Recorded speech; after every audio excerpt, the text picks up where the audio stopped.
दोस्तों, आज के दिन 1931 में भगत सिंह ने इस देश के लिए सुनहरे सपने को देखने के लिए कि उन्होंने अपनी जान को कुर्बानी दी।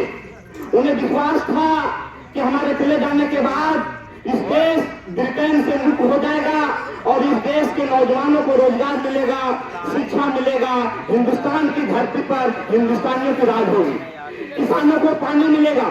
लेकिन आज भी भगत सिंह के जाने के 95 वर्ष बीत गए, आजादी के 70 वर्ष बीत गए, लेकिन फिर भी जिस सपने के साथ भगत सिंह चले गए, सुखदेव चले गए, राजगुरु चले गए, गांधी जी चले गए, अम्बेडकर जी चले गए, लेकिन वो हमें हक और अधिकार नहीं मिला।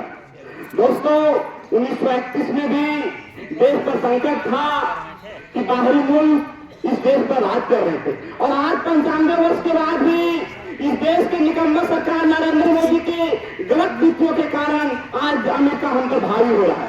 इसलिए हम नौजवानों को सोचने की जरूरत है, समझने की जरूरत है कि जिस तरीके से भगत सिंह हमारे हक और अधिकार के लिए, आजादी के लिए उस दौर में लड़े, उसी दौर के बाद फिर हमारे हक और अधिकार की लड़ाई के लिए महेंद्र सिंह आए और लड़े। इसीलिए हम नौजवानों को आगे आना होगा और हम नौजवानों से अपील करेंगे कि आप अपने हक और अधिकार की लड़ाई के लिए मजबूत कीजिए। आज का नौजवान, एक हमारे नौजवान भगत सिंह थे जिन्होंने जब उसे सुनाएगा कि आपके फांसी होंगे, लेकिन इन्होंने डरा नहीं कि इस देश के लिए कल आने वाले सुनहरे सपने होंगे। अरे हम आज नौजवान अगर 144 भी अगर हम पर लग जाता है तो हम लोग बेकाबू हो जाते हैं, रोने लगते हैं, इधर से उधर भूल।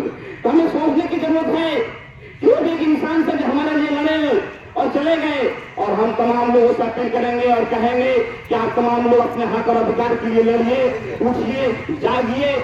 और इसी बातों के साथ आप तमाम लोगों को मैं कहता हूँ कि महेंद्र सिंह के रास्ते पर, भगत सिंह के रास्ते पर चलिए और हक और अधिकार की लड़ाई लड़िए। इन बातों के साथ मैं बातों को राम करता हूँ। इंकलाब जिंदाबाद।